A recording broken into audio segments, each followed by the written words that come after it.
Today's video is something that I'm so passionate to embody in my own practice, but share across to whoever may come across this video so that we can gain a deeper understanding of how to balance our bodies from the inside out. I will be sharing a little concept that stems from the Ayurvedic practice of wisdom.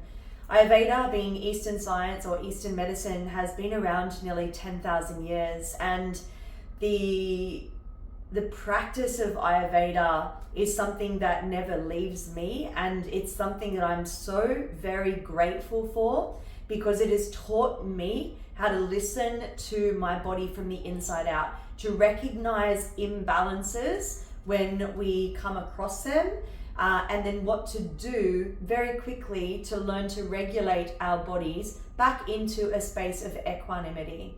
Now, many of you know I share many workshops and coaching on our autonomic nervous system and how we can recognize in our bodies when we have been tipped from our green zone safety down the hierarchical ladder into fight flight, or to recognize when we've been living in a chronic state of fight flight and when we're starting to tip down into freeze. Today I'm going to share a very basic principle that I call in my book the 4 wheels of our vehicle, or balancing the wheels of our vehicle. We all know that when one of the wheels of our car starts to fall off or the tire goes flat, we are going to have a hard time trying to drive the car. It's, for one, potentially not going to go anywhere, and 2, just going around in circles. Our bodies are the same, so I want us to think about this concept as 4 wheels of our vehicle, our body, that we need to tune into often so that we can recognize when our wheels are starting to fall off. Those of you that have my book, What's Your Language, which page is this on? I share about this on page 130 to just gain a little bit of an understanding, but I'll dive into it a little bit deeper here. So if we think about this first wheel of our vehicle being probably the most important, and this is known as our energies. I am not going to go into a full conversation on Ayurveda here because it's a big topic, and I am absolutely not an Ayurvedic expert. There are plenty of people out there that do, but I do and have been practicing ways and means of listening to my body through the teachings of Ayurveda. But I just want to share about balancing the wheels of our vehicle, which I think this is a really easy concept for many of us to understand. So let's talk about wheel number 1, known as our energies or our doshas. That's what it's known as in Ayurveda. If you can see here, we are surrounded by our environment. So ether, air, fire, water, and earth. That is everything around us, as we know, and it's everything within us. When our environment changes, when the weather changes out there, when we change new jobs, we're in a new relationship, we lose stability into something we had known really well, that means that we're going to have a change in our environment, meaning that there's high potential for us to be kicked off balance if we don't know what's needed for us in that moment to then balance our system.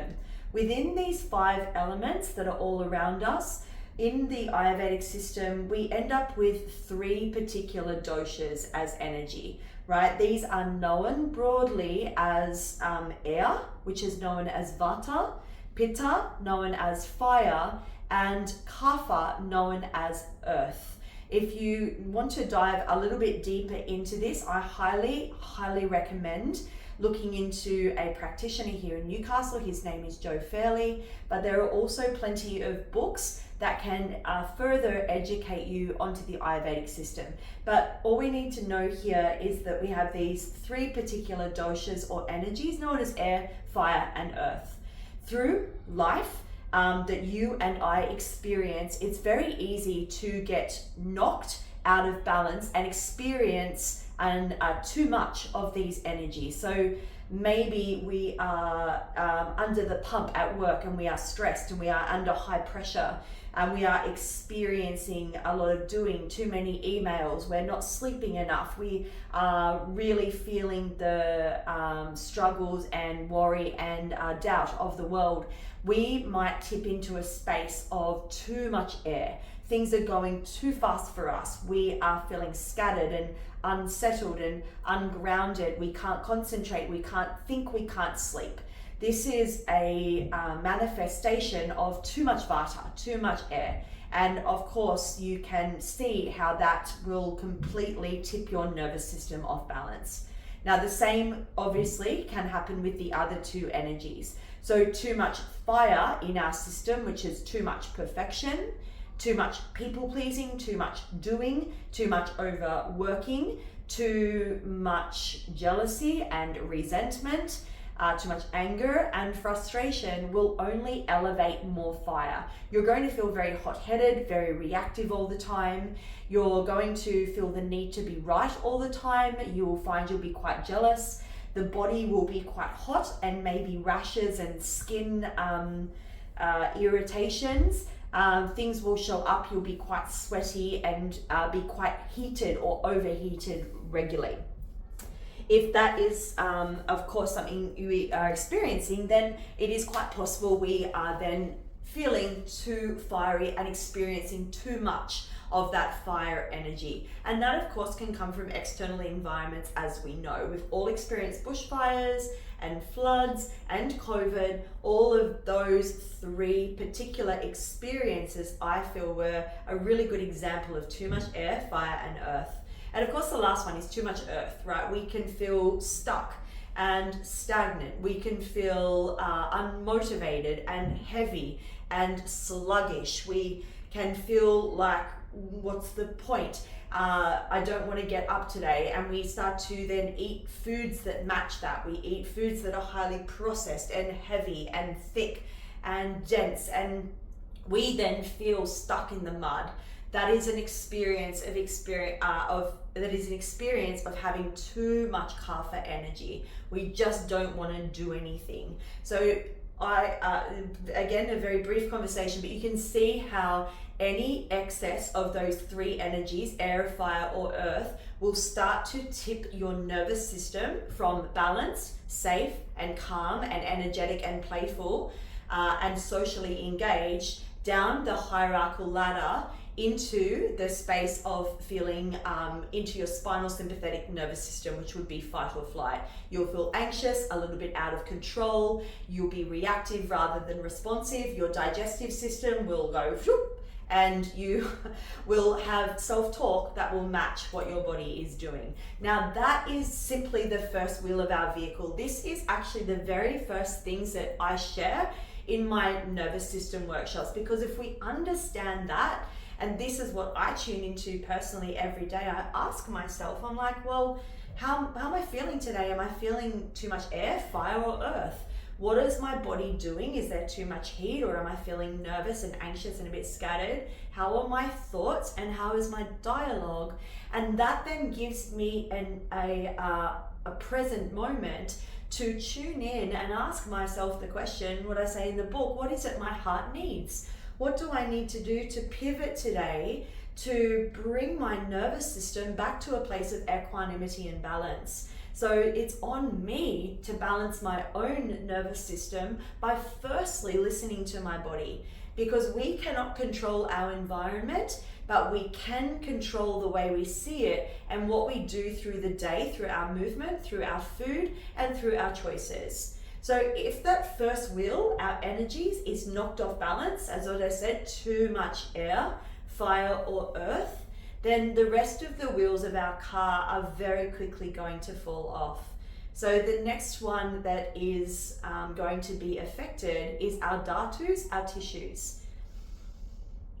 If our nervous system is living in an unregulated state or a chronic state of fight, flight, or freeze, dorsal shutdown, then what's going to happen is that our tissue repair, our dhatus, are going to take a little while to heal. Inside, within our gut, We're going to find that we may have inflammation. We might really struggle to go to the bathroom.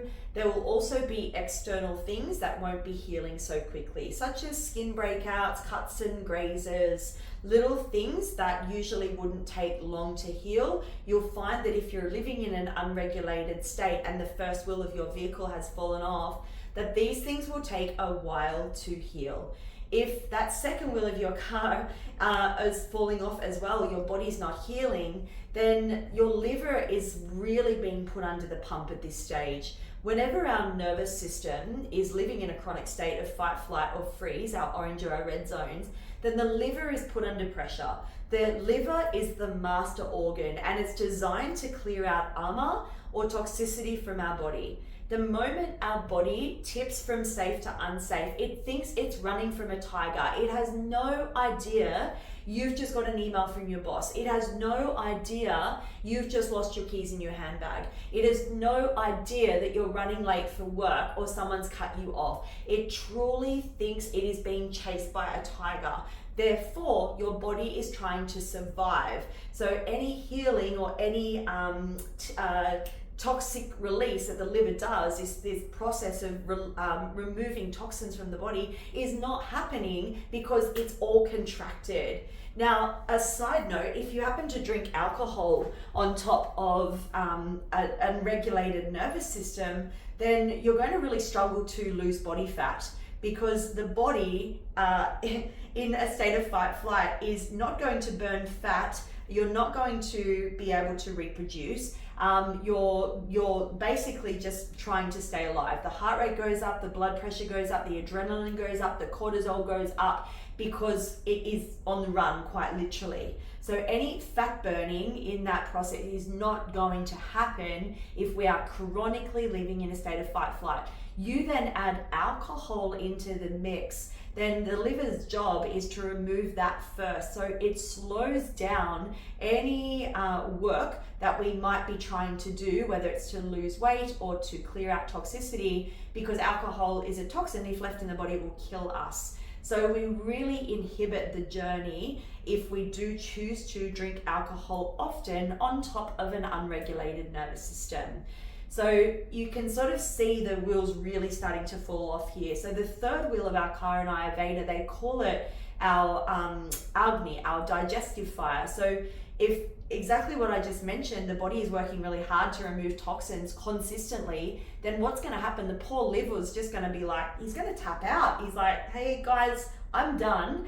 You're hammering me. And it's just like he steps away from the job, which means then our Agni, our digestive fire, like burns out, right? If our digestive fire burns out, then it's quite clear then we're not receiving the nutrients we need from our food. It's highly likely we're eating a stack of processed food at this point, making poor decisions with our movement and our sleep and our phones, which is adding to that more unregulated state. If we are in a body that has a poor digestive system and gets to the point where we really get to that burnout and that digestive fire goes out, then unfortunately the last wheel of our car, our malas, our waste products, we are actually not going to excrete or get rid of all of the waste products needed. Therefore, we are on the road to inflammation, sickness, and dis-ease. That's a pretty brief little journey. I want it to be about 15 minutes. That's where we are. Just onto a really basic understanding. Again, I only know the edges of Ayurveda. I've been sort of studying it and just working in and around it for myself for approximately 7 years when I first sort of discovered it on my yoga journey. But again, I'm not a Ayurvedic practitioner. There is some amazing teachers here in Newcastle and of course across Australia and the world that really dive into this stuff. But this basic understanding of balancing the wheels of our vehicle, I think any of us can grasp onto, to understand that if we're experiencing too much air in our world, so things too fast, things that are, we're always busy all the time, we're always on the go, or too much fire, perfection, people pleasing, overworking, competitiveness, and a constant sort of desire for more, or too much earth, stuck, stagnant, feeling really unmotivated, then of course your nervous system will not be living in a safe state. It will be living either down into your chronic fight flight, your spinal sympathetic, or if you're living there for a long time and you're constantly doing all the time, you're constantly pushing, then unfortunately your nervous system is going to go down the ladder, down into its dorsal state, into freeze.